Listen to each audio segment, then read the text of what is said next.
히브리서 1장.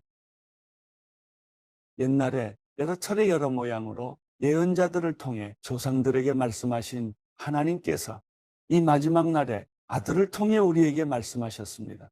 하나님께서는 그 아들을 만물의 상속자로 세우시고 또한 그를 통해 모든 세상을 지으셨습니다. 그 아들은 하나님의 영광의 광채이시며 하나님의 본체의 형상이십니다.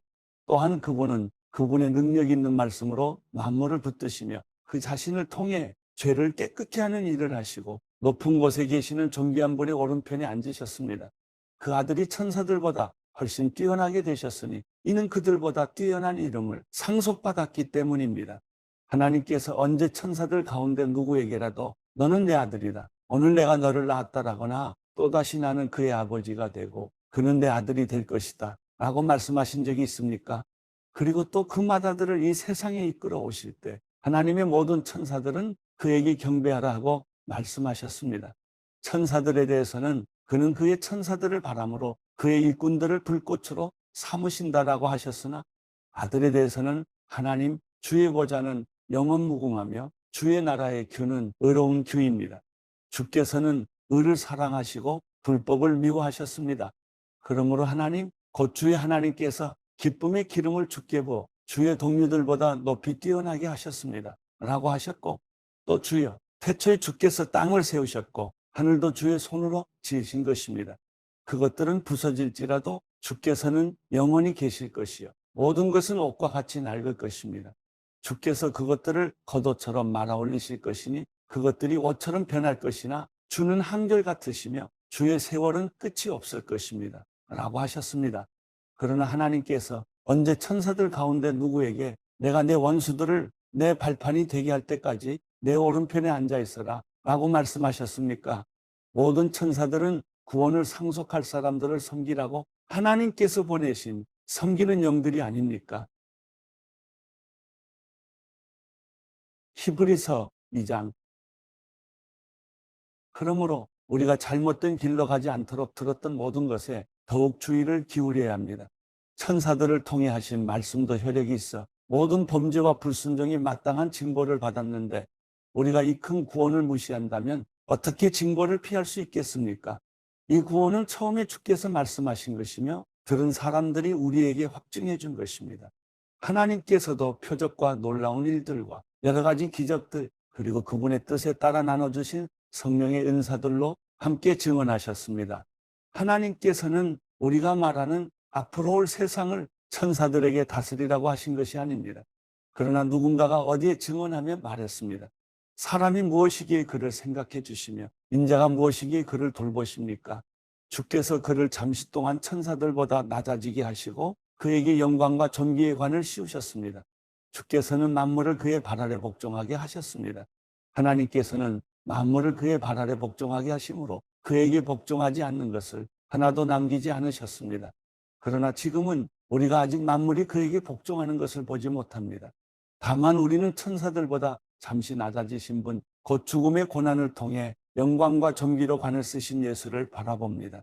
이는 그분이 하나님의 은혜로 모든 사람을 위해 죽음을 맛보려 하심입니다. 모든 것을 만드시고 모든 것을 보존하시는 하나님께서는 많은 아들들을 영광에 이르게 하시려고 그들의 구원의 창시자를 고난을 통해 완전케 하시는 것이 마땅합니다. 거룩하게 하시는 분과 거룩하게 된 사람들이 모두 한 분에게서 나왔습니다. 그러므로 예수께서는 이들을 형제들이라고 부르기를 부끄러워하지 않으시고 말씀하시기를 내가 주의 이름을 내 형제들에게 선포하고 교회 가운데서 주를 찬양할 것입니다 하시고 다시 내가 그를 의지하리라 하시고 또다시 보라 나와 하나님께서 내게 주신 자녀들이다 라고 하셨습니다. 이와 같이 자녀들은 피와 살을 함께 나눈 사람들이므로 그 자신도 이와 같이 그들과 함께 속하셨습니다. 이는 죽음으로 인해 죽음의 권세를 가진 자 곧 마귀를 멸하시기 위함이며 또한 죽음이 두려워 평생 노예로 매여 사는 사람들을 풀어주시기 위함입니다. 물론 그는 천사들을 붙들어 주시려는 것이 아니라 아브라함의 씨를 붙들어 주시려는 것입니다. 이러므로 그는 모든 것에서 형제들과 같아지셔야만 했습니다. 이는 하나님 앞에서 자비롭고 신실한 대제사장이 되셔서 백성의 죄를 대속하시기 위함입니다. 그는 몸소 시험을 받으시고 고난 당하셨기에 시험받는 사람들을 도우실 수 있습니다. 히브리서 3장. 그러므로 함께 하늘의 부르심을 받은 거룩한 형제 여러분, 우리가 고백하는 사도이시며 대제사장이신 예수를 깊이 생각하십시오. 그분은 자신을 세우신 분에게 충성하기를 마치 모세가 하나님의 온 집에서 한 것과 같이 하셨습니다. 그러나 마치 집을 지은 사람이 그 집보다 더 존귀한 것 같이 그분은 모세보다 더 큰 영광을 받기에 합당하십니다. 집마다 누군가 지은 사람이 있듯이 모든 만물을 지으신 분은 하나님이십니다. 또한 모세는 장차 하나님께서 말씀하실 것을 증언하기 위해 하나님의 온 집에서 종으로 충성했습니다. 그러나 그리스도께서는 하나님의 집에서 아들로서 충성하셨습니다. 우리가 소망에 대한 확신과 긍지를 굳게 잡으면 우리는 곧 그분의 가족입니다. 그러므로 성령께서 이렇게 말씀하셨습니다. 오늘 너희가 그의 음성을 들으면 광야에서 시험받던 날에 반역한 것처럼 너희 마음을 완고하게 하지 말라. 너희 조상들이 거기서 40년 동안 나를 불신에 시험했다. 또한 내가 행한 일들을 보았다. 그러므로 내가 진노해 그 세대를 향해 말했다. 그들은 항상 마음이 미혹돼 내 길들을 알지 못했다. 내가 진노에 맹세한 것처럼 그들은 결코 내 안식에 들어오지 못할 것이다. 형제 여러분, 여러분 가운데 누구든지 살아계신 하나님을 떠나려는 악한 불신의 마음을 품지 않도록 조심하십시오.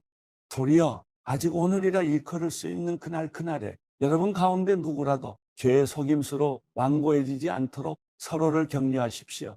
이는 우리가 처음에 확신한 것을 끝까지 굳게 잡으면 그리스도와 함께 나누는 사람들이 되기 때문입니다.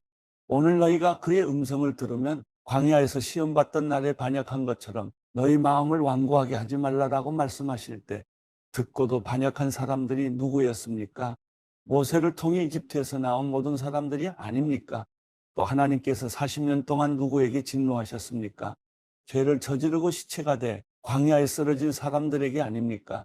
또한 하나님께서 누구에게 그분의 안식에 들어가지 못할 것이라고 맹세하셨습니까? 불순종한 사람들이 아니고 누구입니까? 이로써 우리는 그들이 불신앙 때문에 들어갈 수 없었던 것을 봅니다. 히브리서 4장. 그러므로 그분의 안식에 들어가리라는 약속이 남아있을 동안에 여러분 가운데 누구라도 거기에 이르지 못하는 사람이 있을까 두려워합시다. 그들처럼 우리도 복음 증거를 받은 사람들입니다. 그러나 들은 말씀이 그들에게 무익했던 것은 그들이 들은 말씀과 믿음을 연합시키지 않았기 때문입니다. 그런데 믿는 우리들은 그 안식에 들어갑니다. 이는 하나님께서 내가 진노에 맹세한 것처럼 그들은 결코 내 안식에 들어오지 못하리라 라고 하신 것과 같습니다. 사실 세상이 창조된 이래로 그분의 일들이 이루어져 왔습니다. 어디엔가 제7일에 관해 이렇게 말씀하셨습니다. 그리고 하나님께서 일곱째 날에 그분의 모든 일을 쉬셨다. 그런데 여기서는 다시 그들은 결코 내 안식에 들어오지 못할 것이다 라고 하십니다.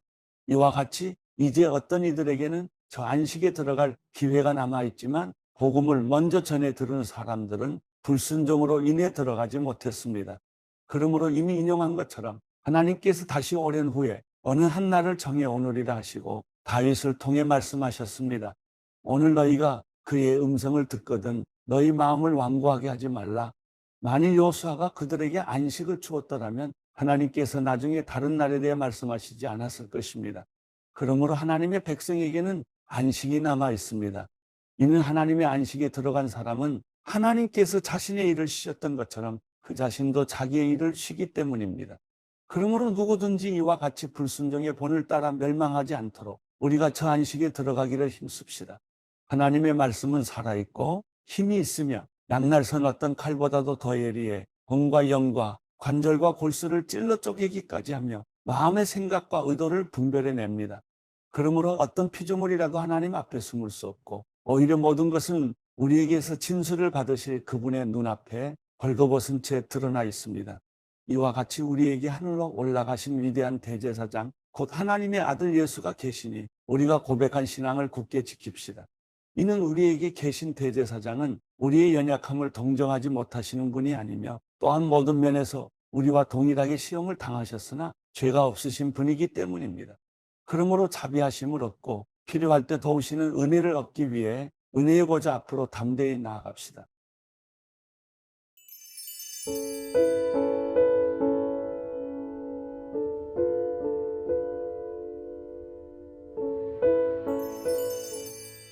시편 40편. 내가 참고 참으며 여호와를 기다렸더니 그분이 내게 귀를 기울이시고 내 부르짖음을 들으셨습니다. 그분이 무서운 구덩이에서 진흙탕 속에서 나를 끌어내셔서 내 발을 바위 위에 두어 내가 안전하게 걷도록 하셨습니다. 그분이 내 입에 새 노래를, 우리 하나님을 찬양하는 노래를 넣어 주셨습니다.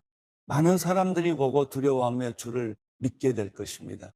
여호와를 의지하고 교만한 사람들이나 거짓의 길로 빠지는 사람들을 돌아보지 않는 사람은 복이 있습니다. 여호와 내 하나님이여, 주께서 하신 놀라운 일들이 너무나 많고 우리를 향한 주의 생각이 너무나 많습니다. 내가 그것들을 말하려고 해도 너무 많아 일일이 다 열거할 수 없을 정도입니다. 주께서는 제사와 제물을 원하지 않으셨고 번제와 속죄제도 요구하지 않으셨습니다. 주께서 내 길을 열어주셨으니 그때야 내가 여기 있습니다. 내가 왔습니다. 나에 대해 기록한 것이 두루마리 책에 있습니다. 오 내 하나님이여, 내가 기쁘게 주의 뜻을 행하겠습니다. 주의 법이 내 마음속에 있습니다. 라고 했습니다. 내가 집회에서 의로운 말씀을 선포했습니다. 오 여호와여, 내가 내 입술을 막지 않았음을 주께서 아시지 않습니까? 내가 마음에 주의 의를 숨기지 않았고 주의 신실함과 주의 구원을 선포했습니다. 집회에서 내가 주의 사랑과 주의 진리를 감추지 않았습니다. 오 여호와여, 주의 자비를 내게서 거두지 마소서. 주의 사랑과 주의 진리로 항상 나를 보호하소서. 수도 없는 악이 나를 둘러싸고 있습니다. 내 죄들이 나를 덮치니 앞을 볼 수가 없습니다. 그 죄들이 내 머리털보다 많으니 내가 낙심했습니다. 오 여호와여, 어서 나를 구원하소서. 오 여호와여, 어서 빨리 나를 도우소서. 내 영혼을 노리는 사람들이 수치와 망신을 당하게 하소서. 내가 멸망하기를 바라는 사람들은 모두 수치를 당하고 물러나게 하소서. 내게 아하, 아하 하는 사람들이 오히려 수치를 당하고 물러나게 하소서. 그러나 주를 찾는 사람들은 모두 주 안에서 즐거워하며 기뻐하게 하소서. 주의 구원을 사랑하는 사람들이 여호와는 높임을 받으소서 하고 끊임없이 말하게 하소서. 그러나 나는 가난하고 구차합니다. 주여, 나를 생각해 주소서. 주는 내 도움이시며 나를 건지시는 분이시니 오 내 하나님이여, 지체하지 마소서.